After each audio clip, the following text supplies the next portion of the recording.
Hello, everyone. Thank you so much for joining us today. We're going to get started here in just a couple of minutes, but before we do, I'm just going to go over some housekeeping items for today's event.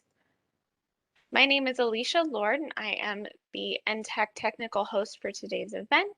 We'll be here along with my co-host, William Moore, to assist if there are any technical issues. Please let us know in the chat.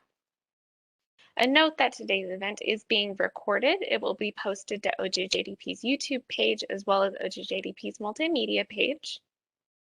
Past web events are available on OJJDP's multimedia page, as well as all the previous events for this webinar series. If you have any trouble downloading the event materials, please view the chat for the Google Drive link. My colleague William just put that into the chat box. If you do have any technical difficulties, please send us a private chat message directly to the host or the panelists. We do encourage questions during today's event. If you have any questions or comments for today's presenters, please put it in the chat and select all panelists before hitting send. There will be a few polling questions as well where we will ask you to enter in information into the chat. So please just make sure you select all panelists before hitting send.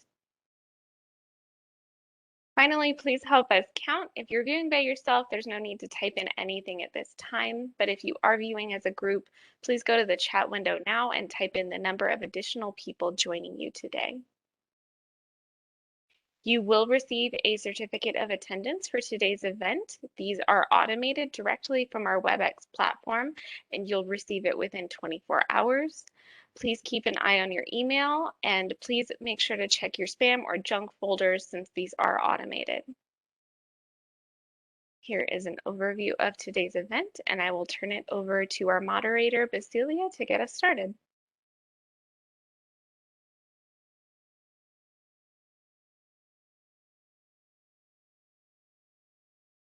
Basilia, I think you're still muted. Sorry about that. Can you hear me now? My name is Vasilia Padilla, and I'm the program coordinator for the SHIFT program here at the Innocent Justice Foundation. And just to give you a brief overview, we were founded back in 2007 to support ICAC teams and their affiliates. We are also funded by OJJDP, which allows us to provide these trainings to you free of charge. I also wanted to mention that if you've been able to attend our previous sessions, I want to thank you for taking the time to joining us. And we know the work you do is very important. It could also be very difficult. So we hope that you've been able to attend these sessions and take some things away, hopefully some tools and tricks to help you mitigate that stress and deal with those difficult times. I will also mention that we will have some time for Q&A at the end, but unfortunately, if we don't get a chance to answer your question, we will have an additional Q&A session on the 27th at 10 a.m. Pacific time.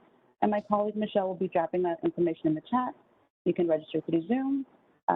She'll be dropping it here shortly, and she'll also drop it again at the end. I will be going off camera and on mute, so feel free to drop me any questions in the chat, and I will pass it along to our trainers. But without further ado, here are Dave and Jean. Take it away. Hello, everyone. I'm Jean McAlister, and I think many of you have met me before in other of these webinars. I am hoping that we will have a wonderful training today. I am currently running my own business, and I do training, consulting, and expert testimony related to interpersonal violence, much of that child sexual abuse or child sexual exploitation. So just wanted to say hello again, and I won't bore you with you can actually read my resume if you choose on the screen. Since many of you have been here before, I'm looking forward to a great training today. Thank you very much. Dave? Thank you, Jean. And certainly, like Jean said, this is the second one of these that I've had the pleasure of doing. If you've been with us before, welcome again. We're glad that you're here. My name is Dave Fortieri. I currently serve as the statewide commander for the Ohio Internet Crimes Against Children Task Force. And the ICAC Task Force program is a federally funded program made up of 61 federally funded ICAC task forces or agencies that administer the program. So If you've not been with us before, just by way of background, I've spent about 25 years in law enforcement, the last 16 specifically working internet crimes against children. So, painfully aware of the effects that the material, that the job, that law enforcement in general, or criminal justice in general, can have on personnel and agencies and those who are involved in the space. So, as successful as a task force program as we are, one of the things that we've sort of failed at in the early days of the program was mental health and wellness. And it's only been within the last 7 or 8 years that we've really focused on the mental health and wellness of our folks. Developing a program, working with innocent justice, really understanding that, for people to thrive and for the work to get done day in and day out, we have to have a program in place that takes care of people and also takes care of ourselves. And that's why I'm thrilled to be a part of it, thrilled to, be a part of the Innocent Justice Foundation, because, I enjoy being able to go out, not only, administer the program to our people, but also help others either spin up their own program or take care of themselves from a mental wealth and mental health and wellness standpoint. So thrilled to be here. And today we're going to cover a brief set of information we've covered in the past: introduction to secondary trauma and traumatic stress, a brief overview, how the body responds again, and then we are going to discuss specifically worldview signs and symptoms. And when we're talking about worldview, we're really talking about how your belief systems and your spirituality, those components are impacted by vicarious trauma. And we will also discuss resilience and provide tools and techniques for coping with those worldview symptoms that can impact how you view the world and how you interact with others. Thank you, Gene. And it's important. And if you've been with us before, this is really the slide that we always start off with, and that's this reminder that we want to smash the stigma surrounding talking about our own mental health and wellness. It's important, and the fact that we have more than 575 participants on this webinar is indicative, I think, of this idea that we understand that it's become a normal part of our day-to-day lives to be able to talk about the things that are affecting us. So, as we walk through some of this material today, just remember that, we're all in the same boat. And especially as we talk about this worldview and the spiritual side, I became a chaplain several years ago, and I'm always reminded of the Bible passage that talks about, Jesus being in the boat with his disciples and, giving them faith to, basically step out of the boat and, embrace what's happening to them. And so I think that's what we're trying to do here, is we're trying to normalize this and make you realize that, we're all in this together. We're all dealing with the same set of issues day to day. And it's time that we sit down and be able to talk about it, have an open dialogue.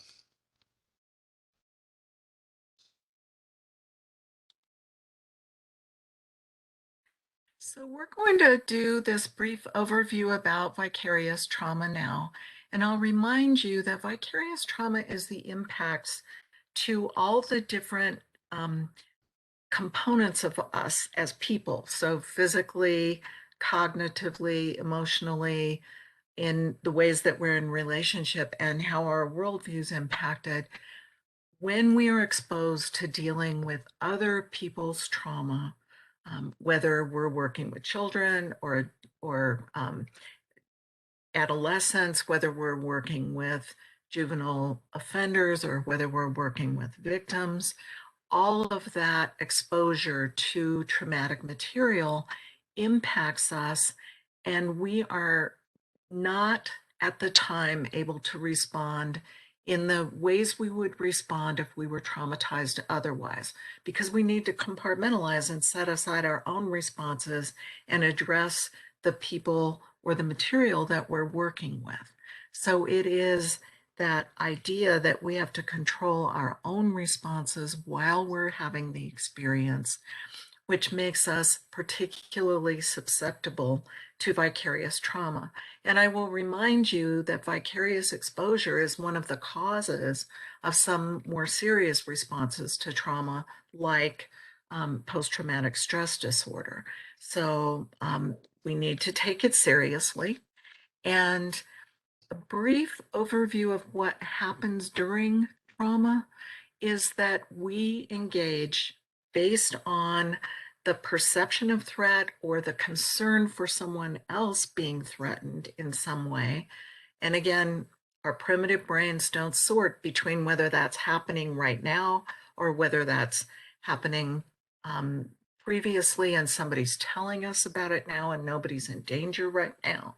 So we don't have the ability to sort of sort out which things we should respond to with survival responses.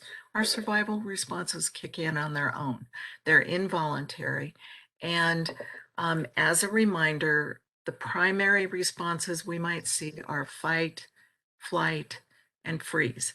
And again, fight engages in case we can overcome the threat. Flight engages in case we can escape the threat. And freeze engages when we don't feel like we have the capacity to fight or flee successfully. What's important to remember is that these were designed when we were primary prey animals, so they really are about physical threat, even though most of our trauma responses are going to engage in the client material that we deal with. And that's important to understand. Whether we're working with little kids or youth, we are really going to be addressing this through their particular trauma. The other thing is that the successful fight or flight responses that people perceive that they have tend to lessen negative impacts of trauma. So we need to focus on our work as a way to fight. We need to make sure that we are doing effective leave taking from our work, which is effective flight. And we need to remember that if we are sitting talking to people or we're working on the computer, our primitive brains are more likely to experience those things as freezing. And it's very important that we engage in some of the tools we're talking about to help overcome those responses. I also want to talk just briefly about fawn responses. We have had questions about fawn in the past, and one of the things that some people have written is that is a specific trauma response. It is not a physiological survival response. It is a very strong coping behavior that many people who are powerless, particularly children, engage in with their offenders to try to survive and cope with what's happening to them. But it is not one of the primary midbrain initiated survival responses. It is a coping behavior that some people perceive as a survival response, but it is when children or other people who are powerless, who are being traumatized, try to please or engage positively or respond positively to the people who are harming them and try to be compliant with their expectations and demands. And so it can be incredibly harmful for children, but in the moment, it helps them cope, and it may make it less likely that an offender will harm them additionally if the offender perceives that they're being compliant with what they want. So it functions to protect them, but it's important to understand that difference. It's been written of as a specific trauma response, and it isn't something that the medical research identifies as one of the behaviors initiated in the survival-based responses like fight, flight, or freeze are. It probably functions more like a strong coping behavior. And I just wanted to review that because I think people have had questions about that. And a reminder that the material that we see or engage with when we're talking with or working with the youth that we're addressing is going to be stored as sensory pieces of information, images, physical sensations, emotional responses, behavioral responses. And when those things are intruding on us or coming up when we don't want them to, they're indicators that we may need to do some work. And we'll talk a little bit about what that looks like in the worldview symptoms. Dave, I think you're up next.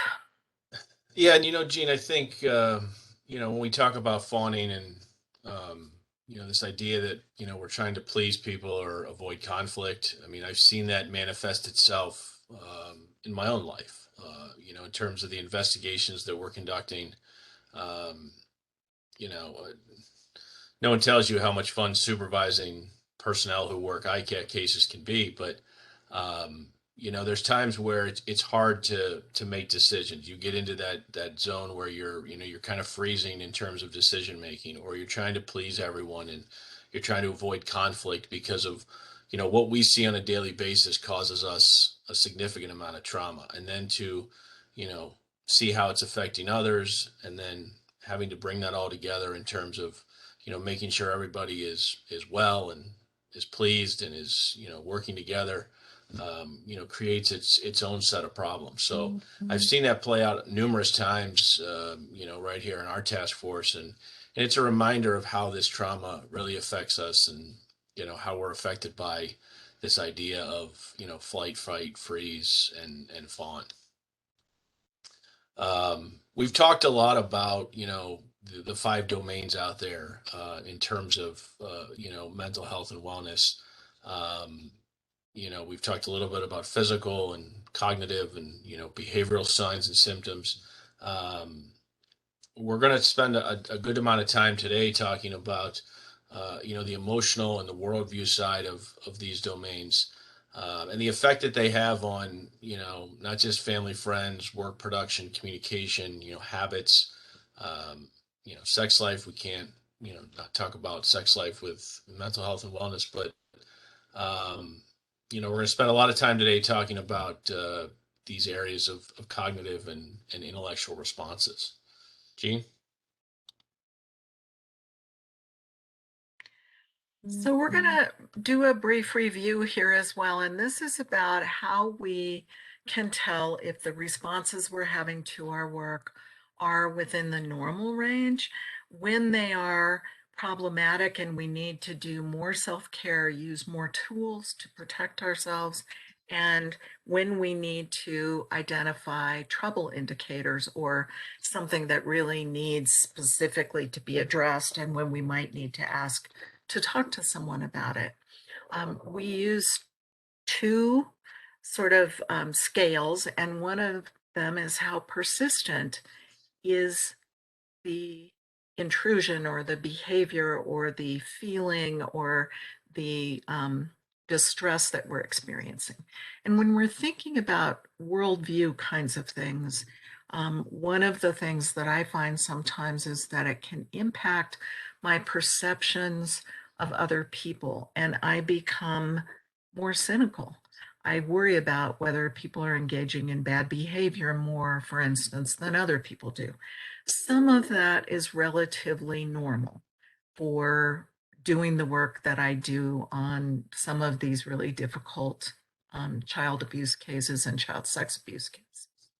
So it's not that thinking about that or worrying about that around a specific incident or behavior that you observe for someone, as long as you can do a reality check in your head and go, oh, I need to remember not everybody's a child abuser, and kind of move on without engaging.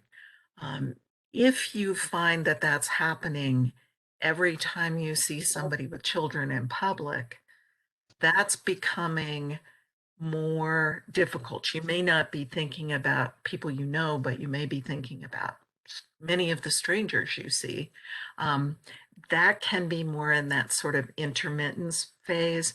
And if you start thinking that everybody is really abusing their children, that's really problematic. That sort of cynicism about other people can be incredibly harmful.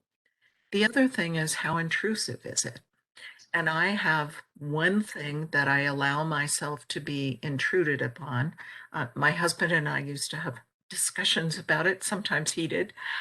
If I hear a child crying in a grocery store, a department store, or somewhere out in public, and I can't have eyes on them to see that they're literally just, as Chuck would say, that was my husband would say, kids throw fits when you're shopping. That's just what they do, especially little kids. It doesn't mean something's wrong. And so if I can have eyes on them, I'm fine to let it go and say, you're right, not every child is being abused. But if I can't see the child, there are periods in my life where I would follow them around in the store until I could find the child and get eyes on them. Now, that's minimally intrusive when I'm shopping, but it doesn't happen very often and it doesn't stay with me. And I don't find myself trying to track every child in the store, only if there's like really a screaming fit and I can hear the crying and I can't tell if the kid's okay. So that's minimally intrusive, more than my husband liked, but something I could tolerate. If you get to a warning sign where you find yourself literally following people around all the time, not trusting the other parents at your kid's school and trying to watch them longer than you normally would, or whether you are really profoundly impacted by worrying about children in your normal life. It's normal to worry about the kids on your caseload. It may not be normal to worry about all the children in your normal life. And then we have had circumstances where people started doing things like watching the school, and spending hours checking on kids online that they didn't even know that weren't involved in their caseloads, or where you can't stop working because you're so afraid some child is going to be harmed. Those things are in the trouble indicator area. And so it's important to understand that a little bit of reaction is normal. Beyond that, you really need to engage a lot of the tools we're talking about. And you may need to ask for help about how to choose which ones. Yeah, and I think this is a very important graphic because, we know ourselves better than anybody. So we need to know when to say when.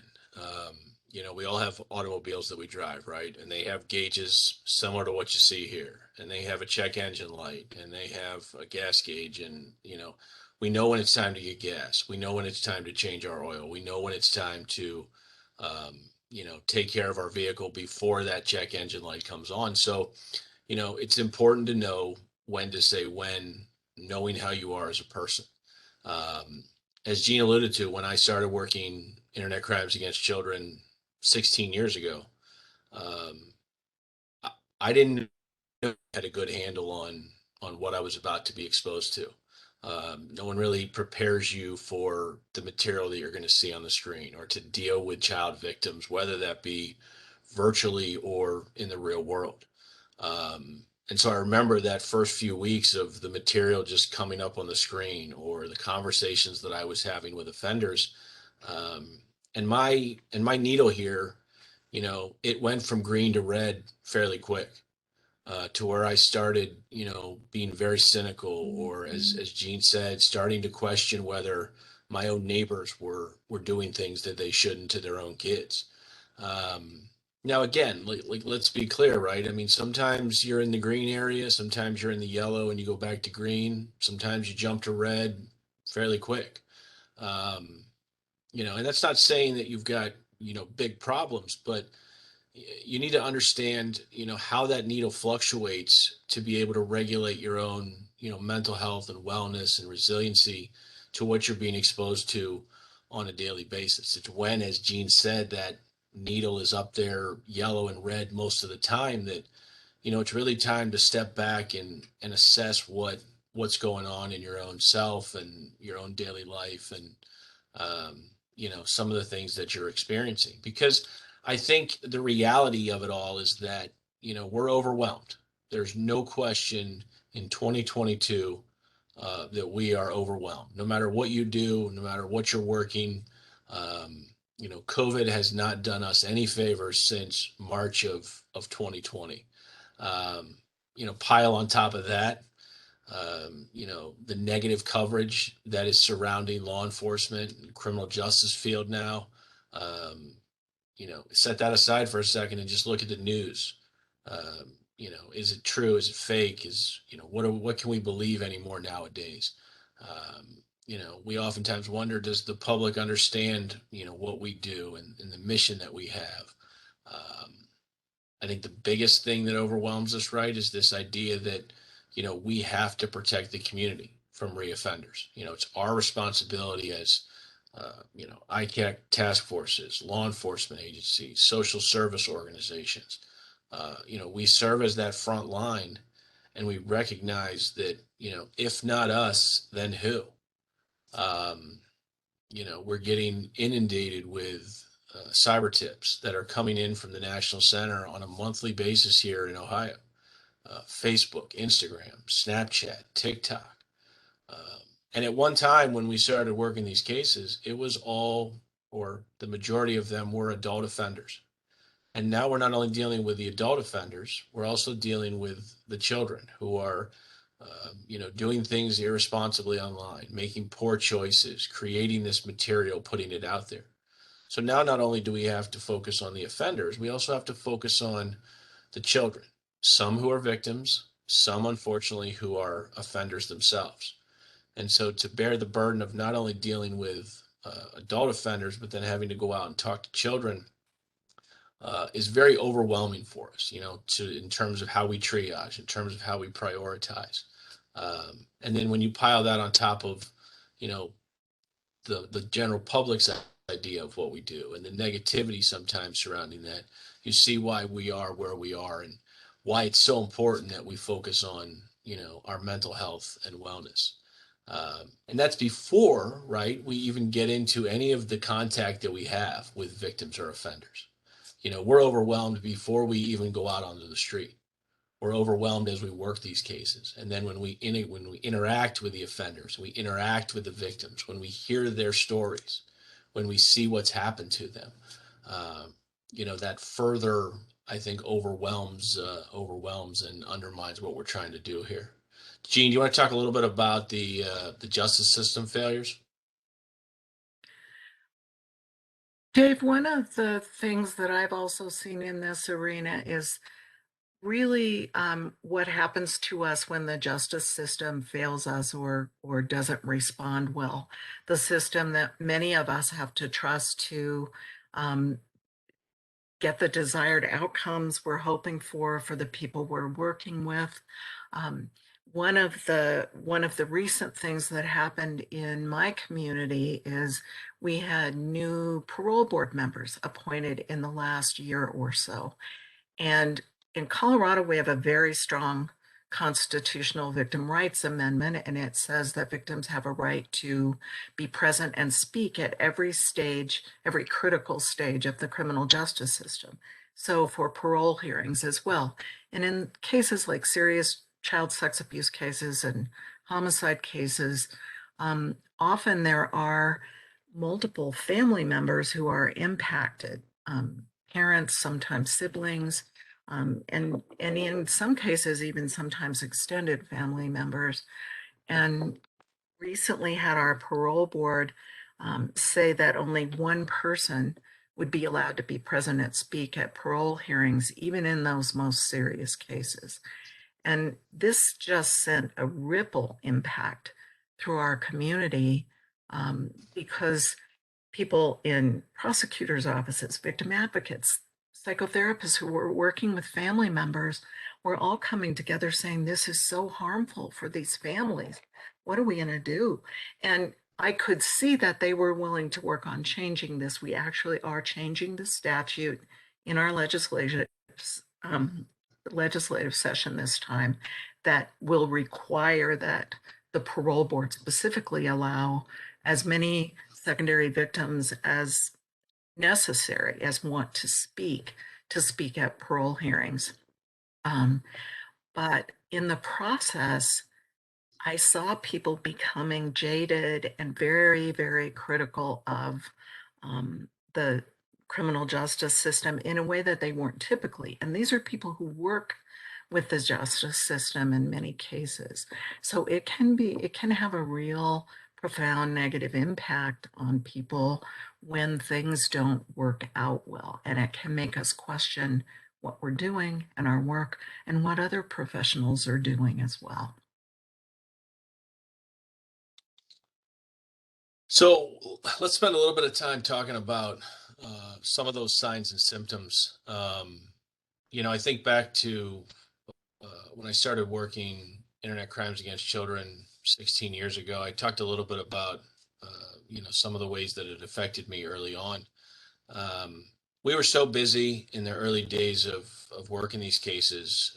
I started in 2004 working undercover in the AOL chat rooms, Yahoo, MySpace was big at the time. And so, I spent a good 4 or 5 years doing nothing but undercover work as a 13-year-old. And there was so much work back then that I don't think I really had the opportunity to stop and see how it was affecting me. Other than to realize one day that, I was devoting more time to the internet than I was to my wife and to my 2 children who were young at the time. It got to be such a part of my life that, I wanted to get as many guys off the streets as I could. I mean, if you spend any time on the internet, and if you have kids who spend any time on the internet, you see how addictive it can be. This was even before Facebook and Snapchat and TikTok and the viral nature of what we have now. So, my marriage started to fail. My relationship with my kids started to fail. I'd gone 35 years without taking a drink of alcohol. And then as I became more successful in the work that I was doing, the alcohol started to creep in. So, it was around 2008, 2009 that, I kind of hit a tipping point. I realized that I was working too hard. I was devoting too much time. In a short span of only 4 or 5 years, I had arrested 60 plus guys online who thought they were talking to a 13-year-old. And the more and more that I arrested individuals, the more and more I wanted to go online and to do this work. And, we saw how easy Chris Hansen made it. And then all of us who were working in this space wanted to, do exactly what he was doing. So I, realized that I needed some counseling, realized that I needed to step back from it. And so that's ultimately how I got to come up to Ohio. There was an opportunity to kind of change focuses a little bit. Got involved with the ICAC program. And while that helped a little bit, it didn't necessarily solve all the problems. It just gave me more work to do. It just gave me different avenues of the internet to kind of go down. So it was in 2013 that I suddenly discovered that I needed something more than work. And I found that in faith. I became Catholic in 2013.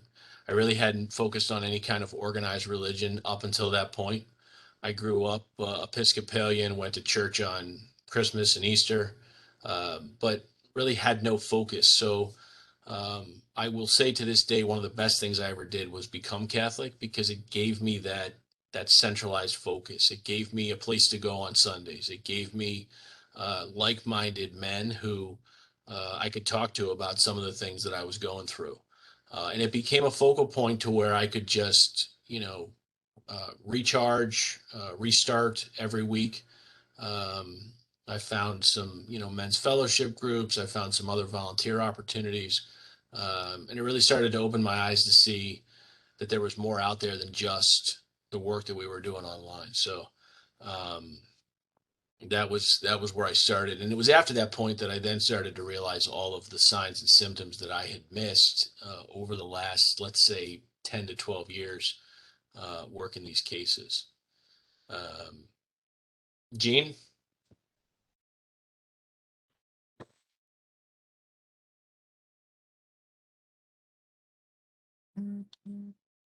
So we have a poll everywhere question for you, and this is which of the worldview stress reactions or belief system stress reactions that we have identified have you experienced? And if you could answer that poll, that would be great.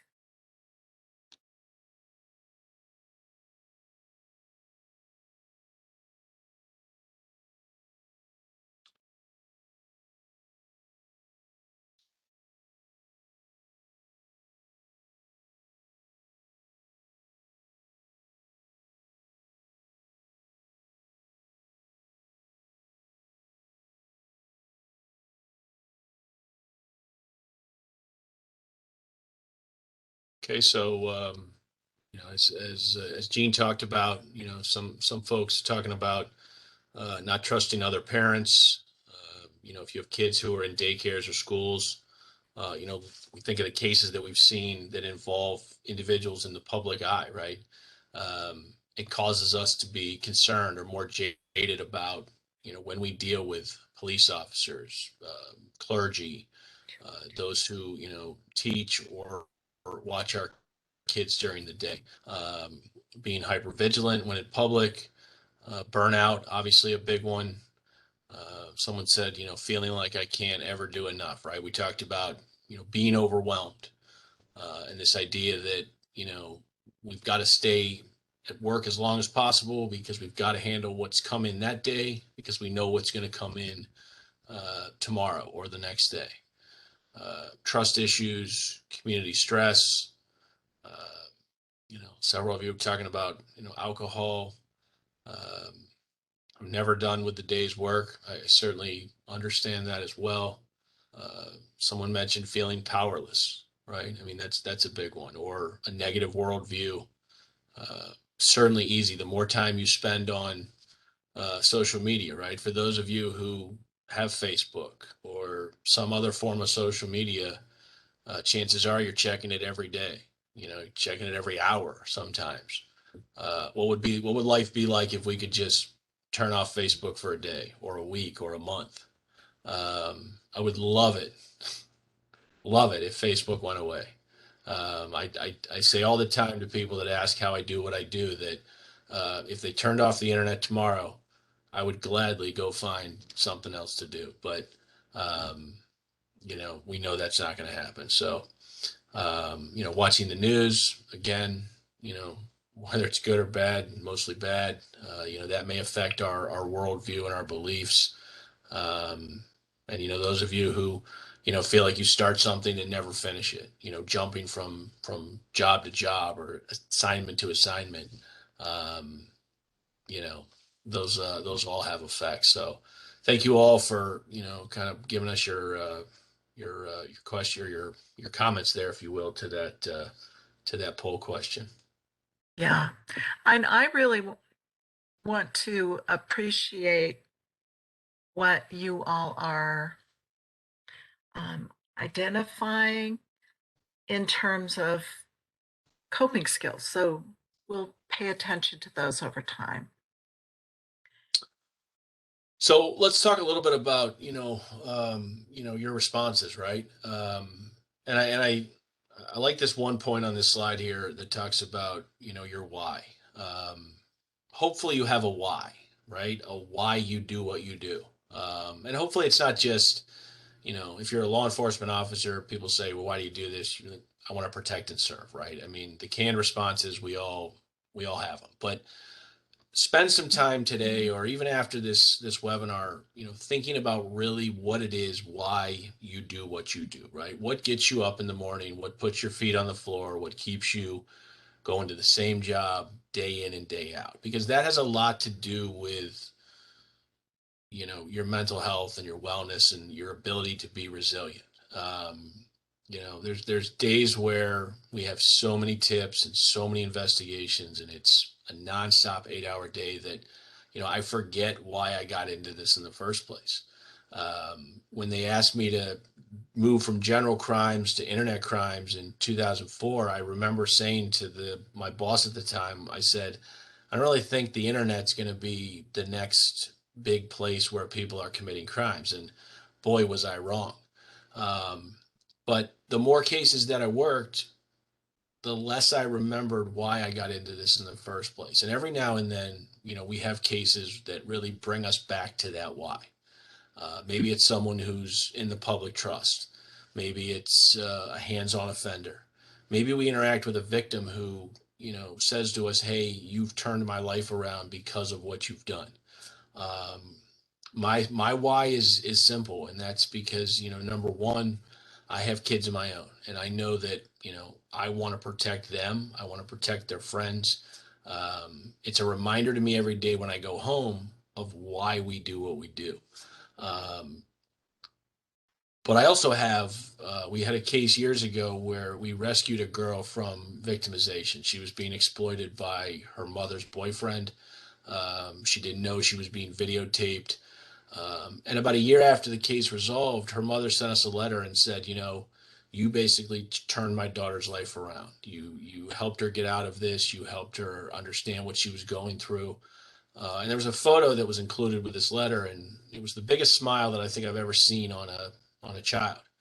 And this girl had finally gotten to a point in her life where, she was happy again, and she was, more social. And so I keep that in the drawer of my desk, and every now and then I'll look at it and I'll remember that's why we do this job, not for the money, not for the fame, not for, the fact that we're going to suddenly become famous and rich and all that. So, if you are having difficulty remembering why you do this, maybe that's a sign to step back and, really think about what it is. And even to the point of, changes in your spiritual views, right? If you have been spiritual, if you have a spiritual side to you before today, or if you've always had a spiritual side, are those views changing? Are you questioning why, God allows these things to happen? Are you blaming others? Are you feeling abandoned by spirituality? Okay, those are all things that maybe will make you want to, kind of step back for a second and take stock in terms of what's going on in your life. Gene, anything? For me, Dave. Oh dear, are you getting feedback from me? Oh, A little bit. I'm muted. Not, Sorry, Sorry, I'm saying I'm having a little bit of tech problems today, so I apologize to the participants.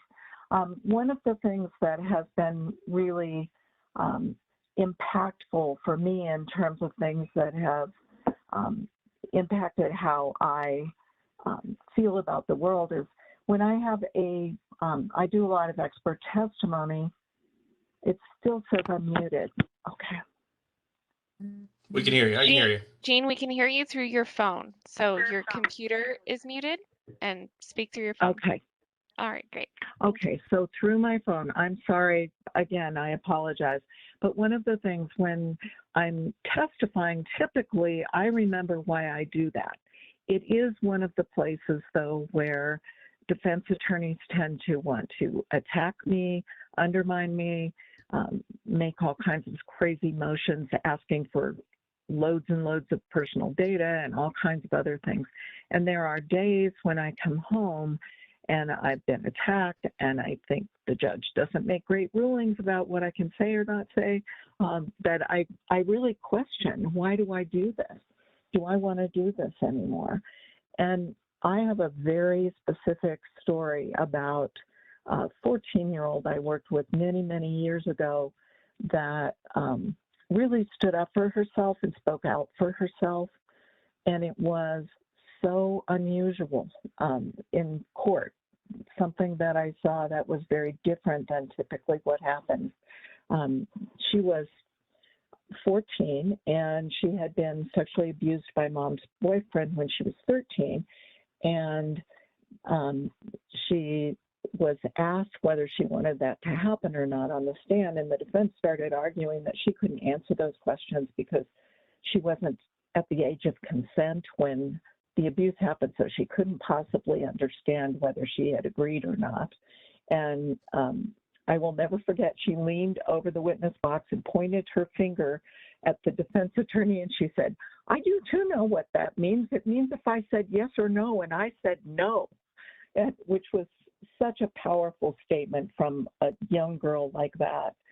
But what I realized over time was that so many of the kids I worked with hadn't found their voices yet, and they couldn't speak up for themselves. And when I get jaded about, why am I doing this? This is really hard work. Court is miserable. You sit there and wait. I think about that story, and I think about that my motivation around that is really about being kids' voices when they can't speak for themselves. And then I remember it's really worth it to have that fight. I'm not just doing it for myself. I'm doing it for them. And I feel a lot less jaded at that point. So that's one of the ways I've seen that impact me so directly, Dave. Yeah, and as we talk about the workload and being overwhelmed, and especially in the virtual world, yes, I'll be the first to say there's been times where I've seen my cynicism increase. Or as we talked about earlier, we look at everybody differently now, and we think like that person could be an offender. And that's it's harder in the virtual world because, when folks ask me, well, who do I need to watch out for, or what's an ideal offender? I can't answer that. We've seen, everyone from, 18 to 75. We've seen every race, we've seen men, women, we've seen every socioeconomic background, career type. So there are times where I look at people and think, I wonder if they potentially are an offender. But that's why I think it's important that we have, people that we socialize with or associate with outside of work. For the longest time, my social circle was my coworkers, is my task force. We spend so much time at work, and when you really think about it, we probably spend more time at work than we do, with our real families or our friends. We say, hey, I'll stay at work a few more hours. I'll, not go out tonight because I've got work to do. And before we realize it, our social circle has shrunk to just our colleagues. We trust them, we depend on them, we put our lives in their hands. And so we socialize with them more and more. But the one thing that was helpful, as I mentioned earlier about, finding Catholicism and being more involved in faith, is that, the men that I interact with at church, the times that I spend up there, those are guys who are going through the same thing I'm going through on a personal level.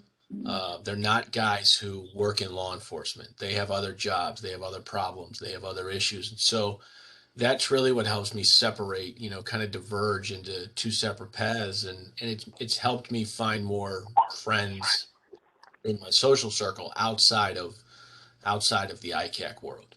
And that's important because that's where you then start to pull yourself back to, what life is really supposed to be like: time with friends, time with family, not always thinking about, the work that you have to do that's going to be there tomorrow.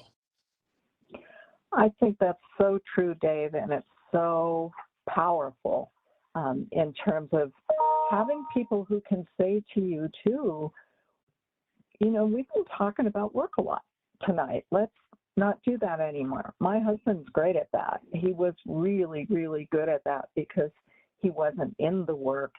And it really forced us, even when I was seeing friends I knew from work, not to spend all of our time focusing on what we do for work, but to engage in other ways that would include everyone who was present.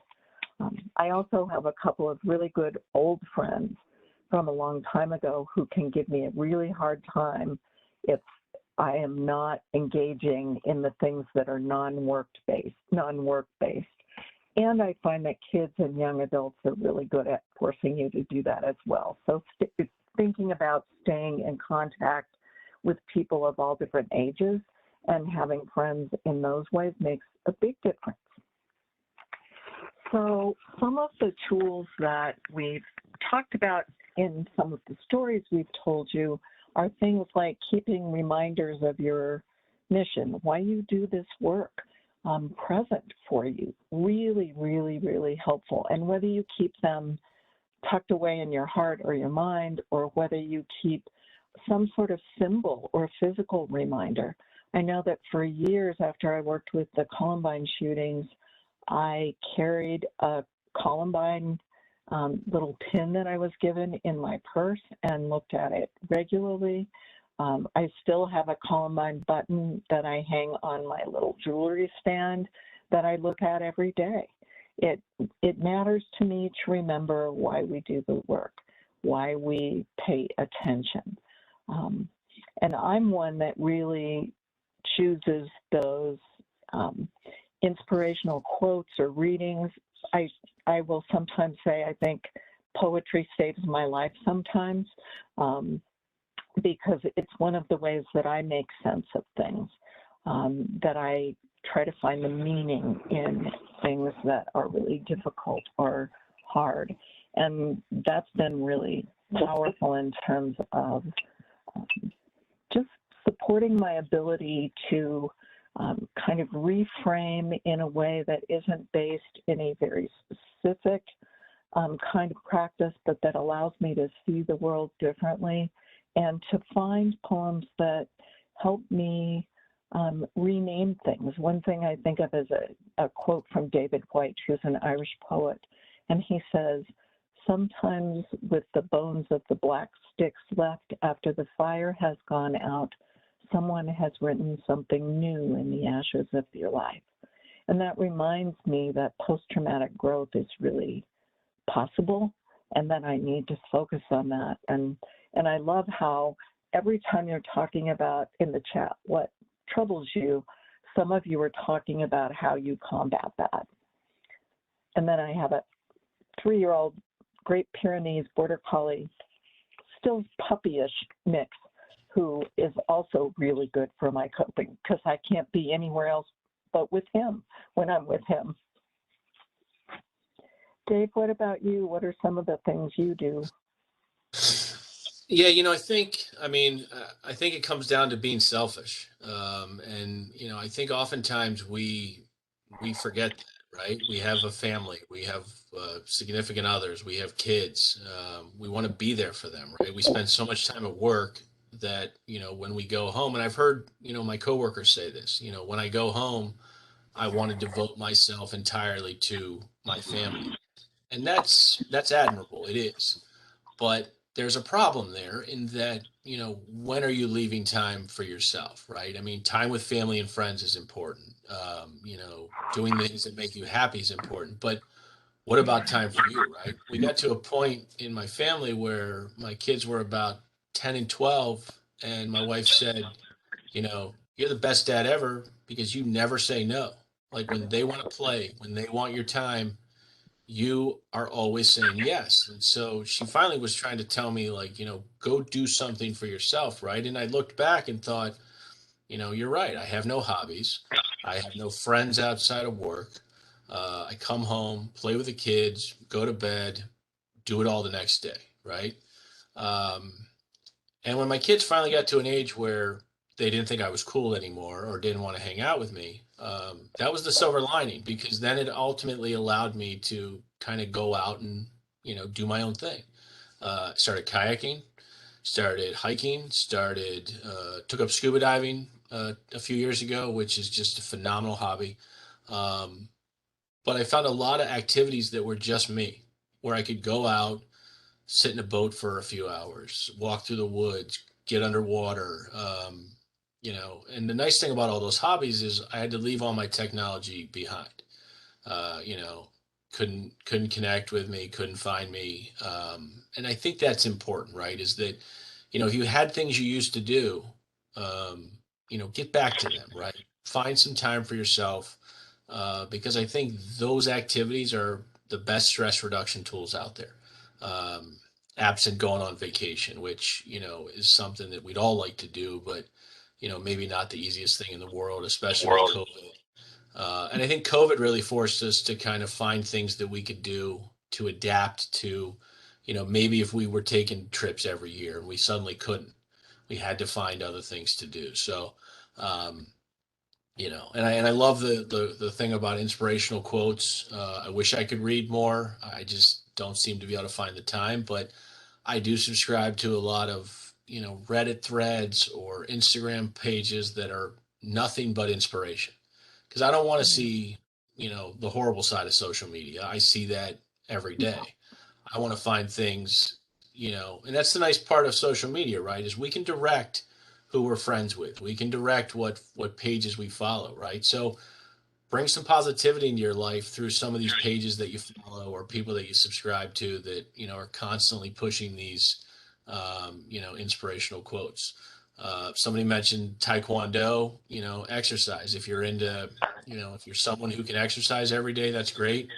I started doing these Tough Mudder obstacle course things, because they're not races and they're teamwork and, um, you know, something. It doesn't have to be something you do every day, but it should be something that that is your own and you can have and kind of escape to.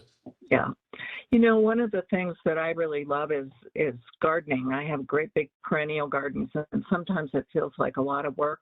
But I find that one of the things I learned to do during COVID was just take my breaks by walking out in the garden. And I might pick, 3 or 4 flowers and put them in a vase, or I might dig 5 or 6 weeds on a little short break. But it was a great reset for me. And I love hiking too, and don't always find enough time to get away and do long hikes, but you can do short hikes. And it's so you can really kind of plan things. And then I have a book group and a women's spirituality group that meet every other week, that have for years and years and years. And I find that having that structure of regular meetings keeps me in touch with people, because it's an appointment. It feels like something I have to do, just like work. So it's not something I typically cancel or don't attend. And that is really helpful for me to keep that connection with people, even when I'm really busy. If you put it in your calendar, sometimes you remember to do it. Yeah, and somebody in the chat here mentioned cave time, where they're left alone for a period of time. And, I think that's important, right? Just because you're home with your family doesn't mean you can't go find, 5, 10 minutes. There's times where I come in the door and I've not had enough time to de-stress in the drive home. And I'll look at my wife, and without saying anything, she'll understand that, maybe I need another 10 or 15 minutes, right? I mean, there's nothing wrong with saying, hey, give me 10 minutes. I'm going to go upstairs and then I'll come down and, we'll have dinner and we'll resume normal operations. So, don't feel like just because you're always at home or you're with your family that you can't find the time to, go out and have some you time. So one of the skills that we identified that can be incredibly helpful is any kind of mindfulness practice, meditation, yoga, and a lot of times, I mean, some people love those things. Some people really feel like it's overwhelming, but this is a great little, very brief body scan mindfulness practice that you can get these. This is another positive side of the tech stuff and all of the apps that give you permission to learn how to do this. So take a couple minutes, and we're going to do a mindfulness practice for 2 minutes. And when you hear the gong, it will be done. All right, so I'm going to hit play really quick, but I do want to note that you will only be able to hear this over your computer speakers. So if you are joining via your phone, please mute your phone and turn up your computer speakers for the duration of the clip. Thank you.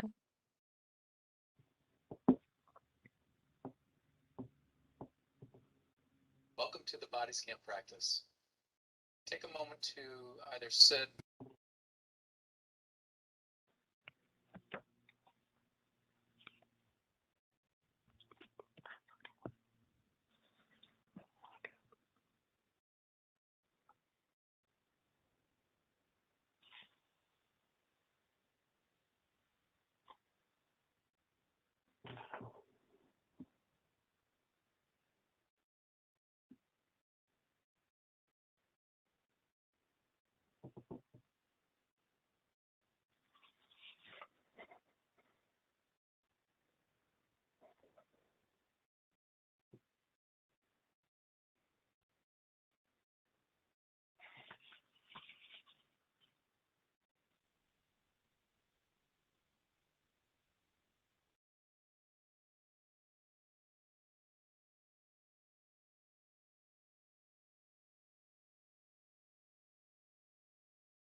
If you feel like letting us know in the chat how that was for you, feel free to do that. I just love how much you're participating through the chat, so thank you. That's really powerful and helpful as presenters.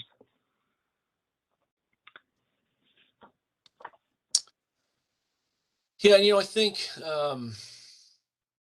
yeah, I mean, it's a great exercise. It really is. I think the more difficult part is finding 4 minutes to, set aside and do it. But I think once you do it, and I've done this several times, we have a group wellness session that we do once a year where we try and incorporate this. It's like I say about exercise. You never really look forward to doing it, but then once you do it, you feel great about the workout or the run or how you feel afterwards. So, definitely relaxing, definitely very calming, refreshed. Something easy to do, and it doesn't have to be that long. There are other exercises that are online that can be, a lot shorter. We talk a lot about like this exercise called 20-20-20, right? Where you're finding something 20 feet away and you're focusing on it for, 20 seconds. And you do that every 20 minutes where you can just kind of disengage from what you're doing and really focus on something that's not, not work related. So, and like someone said, if you're doing it right, you're hearing your heartbeat, you're hearing the other things that are around you, and you're kind of just letting everything go and centering yourself and bringing some balance back into your life. Just to talk about balance briefly, I talked a little bit about the spiritual and the faith side. That's helpful for me because I don't want to say it forces me, but when I have commitments of a personal nature, whether that's with family or with church, it almost forces me to go and be a part of that. There's times where I'm tired from work and I've already volunteered or I've already committed to something, personal or spiritual. But that helps me balance, right? Going to church every Sunday helps me balance, some of the things there. And so, it's all about, I think, building that life outside of work, recognizing that work is important, but ultimately not as important as everything else that we have going on. And I think when we talk about social media, if you're on social media, this second bullet point there, talking about positive relationships, take stock of who you're friends with on social media and think to yourself whether or not you'd be friends with those people in the real world or whether you would have, interacted with them normally, right? I have all these friends on Facebook from high school, and nothing against them, but I'm not sure I talked to 3/4 of them when I was in high school with them. And a lot of them, they post things, they say things that, maybe I don't agree with, right? So why are we friends with those people on social media? Why are we constantly letting their thoughts and their opinions, maybe if they're not in concert with ours, continually, wash over us? And, that's where you really start to appreciate the positive relationships that you have, not only with people online, but also in the real world. Jean? Dave, I worked with a young prosecutor one time who said to me that she was feeling really jaded about men because so many of the people she ended up prosecuting were men. And she said, I'm beginning to think I just don't like men. And I remember saying to her, I know that's not true. This is someone I knew that she had brothers that she really respected. I knew other colleagues that she really respected. And so I talked to her about making a list of the men in her case, and it may be different for each of us depending on what we're working on, that she trusted and respected and believed in. And she said what it prompted her to do was make a little collage of pictures of those people, and she kept it inside her desk drawer at work, and she would open the drawer and look at it when she felt like she needed a hit of people she could trust to kind of counter that really negative, persistent belief kind of stuff that tends to impact us.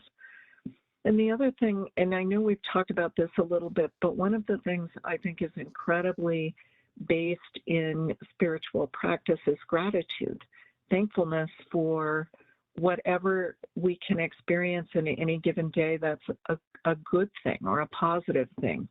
I really like, I like a whole lot the idea that we can focus on what we're grateful for, and it does two things. One, it can really prompt us to thank someone for something and make their day really go well, but it also helps us remember how much good there is.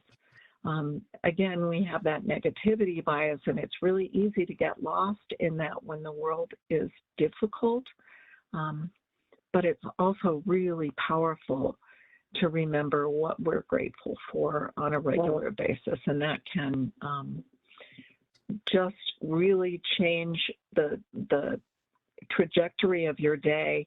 And think about how many times when somebody's thanked you, how it's changed the trajectory of your day and how powerful that can be. And you're all very grateful in the chat, so thank you so much for that. Yeah, absolutely.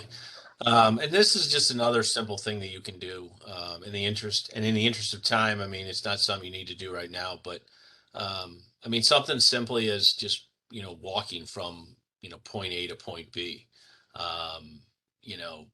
slowly walking, thinking about each step that you're taking. I mean, if it's something where you can take your shoes off, if you're lucky enough to have a comfortable carpet or, something that feels good under your toes, even better. But, as you walk, just, feel each part of your foot, focus on the ground, focus on the feeling of your feet. And, it's something simple that you can do during the course of the day numerous times.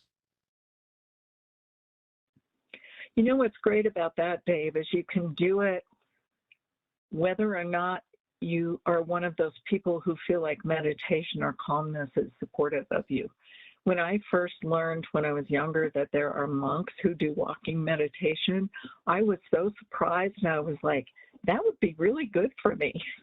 But that was back in the days when you had to meditate for 30 minutes for it to count, and we now know that's not true. You probably don't want to try meditating for 30 to 45 minutes at work. So, but if you can, then more power to you. Absolutely.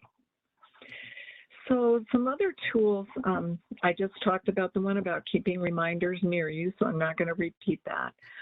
One of the things we know that helps us cope all the time and that really helps us cope with our thinking is the idea of neuroplasticity, or doing things that are different from what we normally do or what we normally experience. What that does is help us develop some of those new pathways in our brains, and it can keep us fresh and interested in the world. And when you're doing something new or different, it really expands your capacity to be open to other new things. So those of you who are talking about maybe taking a class or going to see, if you're not somebody who typically looks at art, go to see an art museum, an art exhibit at your museum. If you're not somebody who participates typically in watching sports, think about going with some friends who really love sports to a game, a basketball game or a baseball game or something that they enjoy, so you have a new experience. If you like a certain genre of music, go somewhere local to a club that plays a different genre of music. I know when I was younger, I did a lot of that, and consequently, I have music from a whole lot of different arenas that I really love, and I'm really in a circumstance where I can't say that I really like a certain kind of music. And I live in a neighborhood now that's really integrated, and so in my neighborhood, there is a lot of Mexican music that people play during the spring and summer, and it's really happy, wonderful music. So that's something that's been really wonderful for me. So whatever you're used to doing, do something different and see how that feels. I also think volunteer work makes a huge difference. It is a way of giving back that feels different than our work. I know that I have served on boards of directors since I was in my 20s, and it's something that really feels like I can support organizations in a different way than I do in my day-to-day work, and I know it makes a difference for people. So think about something you'd like to do. I have a good friend who does a lot of leadership stuff in her work, and she goes and volunteers at the food pantry every week. And she says she loves having boots on the ground in a different way than her work normally is. So whatever you choose, that can really feel powerful for you. Dave?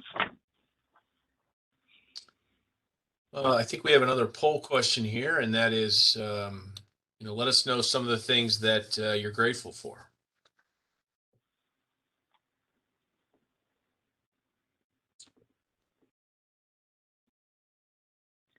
Oh, we're getting lots of really wonderful gratitude in the chat. And now people are going to talk about other things they're grateful for. Lots of family. Oh, tacos. I love tacos. I'm grateful for tacos too.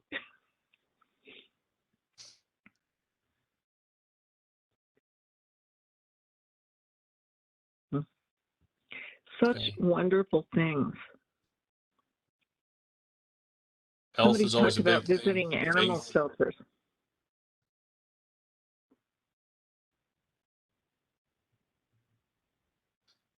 I think we all appreciate our health. Coming out of COVID, it made us realize how important our health can be, and how important family can be. So those are all great responses.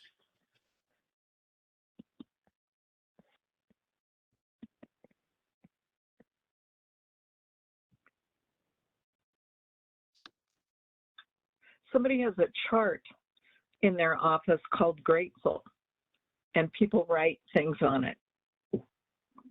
She writes 3 things every day, or he, I'm not sure.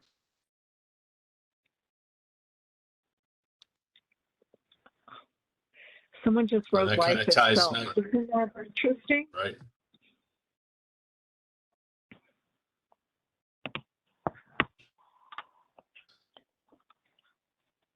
So I love the idea of a gratitude chart. We have included the idea of a gratitude jar where you can decorate it if you like, or make it look very plain. It can just be something that looks like a little box or jar on your desk. And you write things that you're grateful on it, on little pieces of paper, and put them in there. And when you're struggling, one of the things you can do is open it and take out those pieces of paper and look at all the things that you've been grateful for over the last period of time. You can just go look. If you have a chart in your office, you can go look at your chart. Some people keep a gratitude journal. But those things are ways to have present reminders available to us when we feel impacted by the work and we're not feeling grateful in the moment.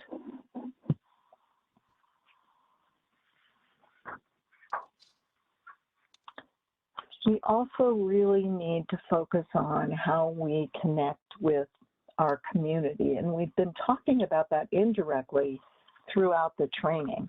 That how do we connect with people who aren't involved in our work? How do we connect with people who are involved in spiritual practice that we want to share in? How do we think about connecting with supporting organizations or people or animals in our community?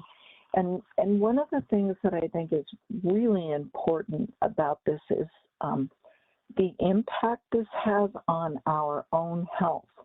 Literally, people who are connected, socially connected at the individual, family, and community level have a 50% higher chance of living longer than other people. It's not just something that makes us feel better in the moment. It is something that actually improves the quality of our life and the quality of our health. We have stronger immunity. These things that research has discovered makes so much sense when we know how much better we feel when we're connected.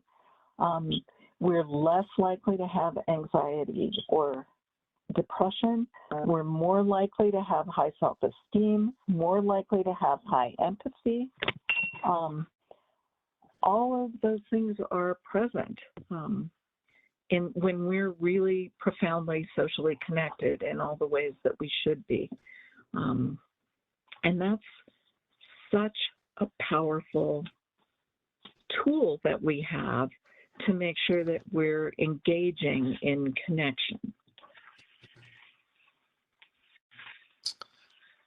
Yeah, and that really, I mean, it kind of ties in. It's strange to think of it this way, but we have a whole outreach public education component to the ICAC Task Force program, and I will say that with all the work that we do investigating and prosecuting offenders, it's a breath of fresh air in most cases to be able to go out and work some of these public events, these community outreach things that we do, because it kind of puts the faces in front of us. We work with children on the internet all the time. We deal with offenders all the time.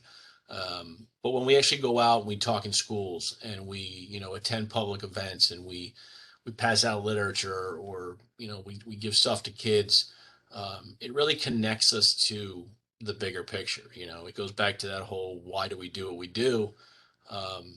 When we see how kids light up when they interact with us and when we are able to talk to them about the things that they're going through, that's really where we start to, kind of become interconnected with, with the community.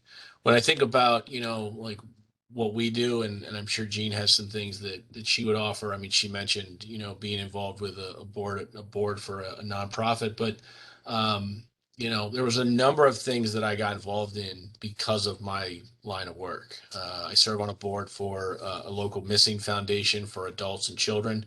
I also serve on a board for an equine therapy nonprofit where we provide equine assisted therapy to first responders, to children with, mental issues or eating disorders.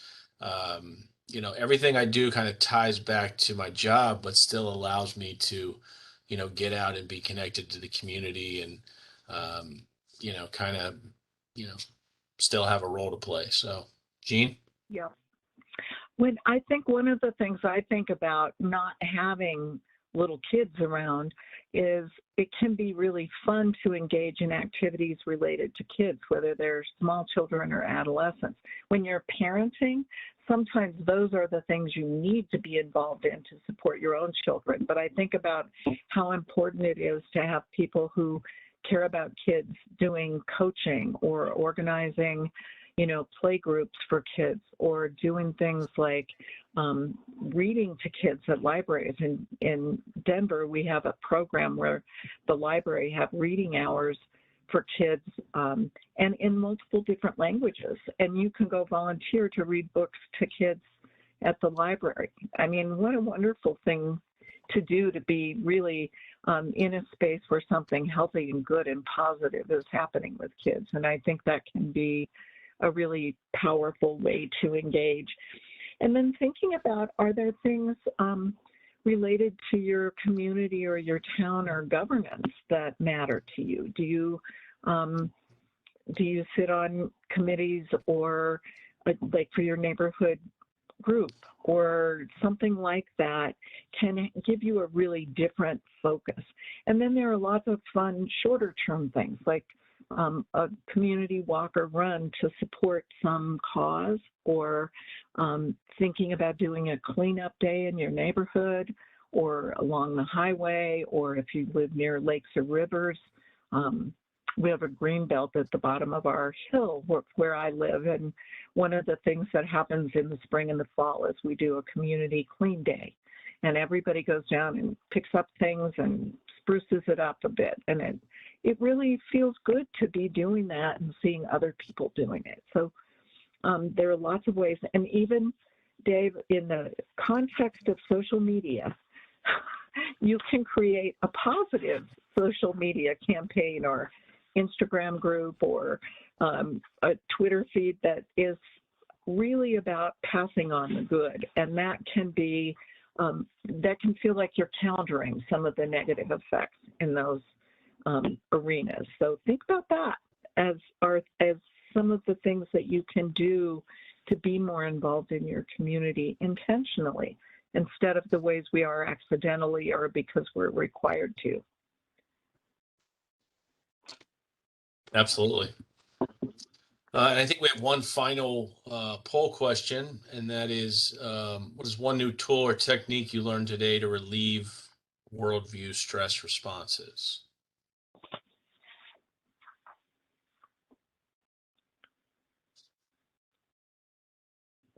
Writing poetry, I love that. I think that's wonderful. Mindfulness, exercise, the gratitude jar. Even just taking a minute to unwind is huge because you're doing that sort of intentional, mindful paying attention.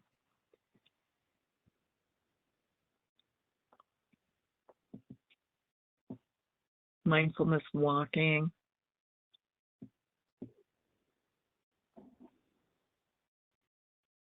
You all are amazing. You so embrace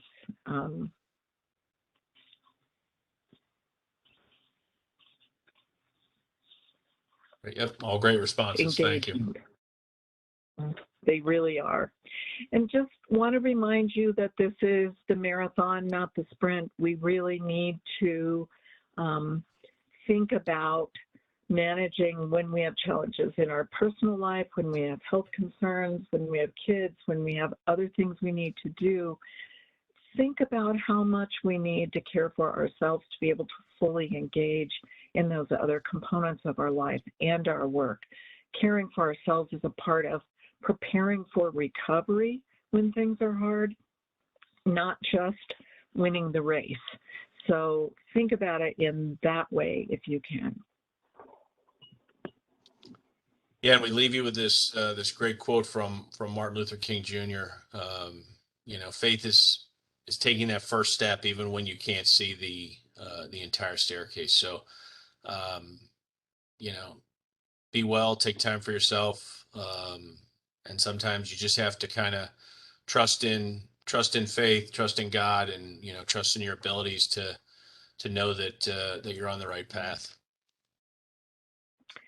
And hopefully we were able to cover some of these things for you, and particularly the worldview impacts and the resilience tools and skills that we provided for you to practice to support a healthy worldview in your world. So thank you so much for attending today.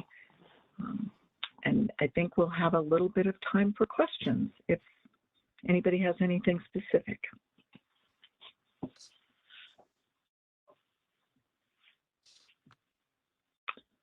This is our contact information. Please feel free to contact any of us if you need assistance, if you have other questions, however we can be helpful.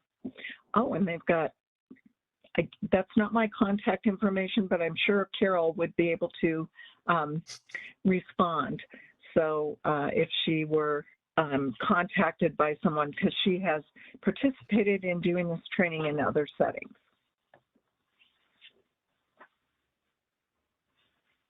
Celia, you have been unmuted if you would like to come in and close us out.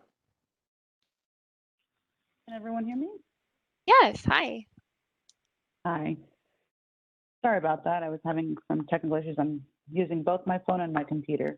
But we appreciate your time and apologies for the information. I will drop Jean's contact information in the chat. And we did run a little short on time, but if anyone had any additional questions, we're going to have a Q&A session that's going to be held on the 27th.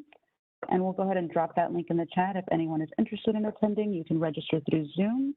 It's going to be at 10 a.m. Pacific Standard Time. And my colleague Michelle just went ahead and dropped that in chat. And as mentioned, we will have some additional trainers and we'll have some additional time to go a little more in depth if you have some specific questions. You can also access any previous recordings on OJJDC's website on their multimedia page. And we really appreciate your time today. We don't want to keep you longer than the allotted time, but we want to thank you for spending your afternoon with us or your morning, wherever you're located. We really appreciate you, taking the time for yourself, and hopefully you were able to walk away with some tips and tricks that can help you with your stress. Thank you so much, Basilia, and thank you to the presenters for today. I'm just going to go through some housekeeping and where you can access the materials and the recording, while my colleague William is going to pull up our closing poll. So just a reminder that you will receive a certificate of attendance for this training. It will be sent directly to your email from the WebEx platform. If you don't see it immediately, please check your spam folder, or there can be a delay sometimes since it's an automated email. So you will receive it within the next 24 hours. If you have any training or technical assistance needs, there's our contact information on the screen. You can also sign up for our newsletter and the JuveJust listserv to be notified of upcoming events. If you have any training or technical assistance needs, please submit a request for help via the TTA 360 platform. Once again, the recording for these webinars are housed on the OJJDP multimedia page as well as OJJDP's YouTube channel. And finally, we have some upcoming events that you can register for if you are interested. We have a few solicitation webinars coming up. These are in the next few weeks, in the last weeks of April and the beginning of May. You can learn more at OJJDP's website by clicking on Open Funding or also their events page. Coming up next week, we have 2 more webinars. We have one with our partners over at the PBS Learning Institute, and this one is Raising the Bar on Juvenile Reentry, What Young People Say They Need. And we also have a webinar from our Preventing Youth Hate Crimes initiative, Supporting Vulnerable Youth, Preventing and Combating Bias-Based Bullying and Hate Crimes. The Innocent Justice Foundation, who put on this webinar series, is also having 2 more webinars in June and July on the importance of optimism and purpose and sleep and well-being coming up in July. So all of that information is found in the materials, which are available at the Google Drive link in the chat, and they will also be included in your certificate email following the event. All right, and here's how you can stay connected with OJJDP. Thank you all so much for joining us today. I hope you have a great rest of your afternoon.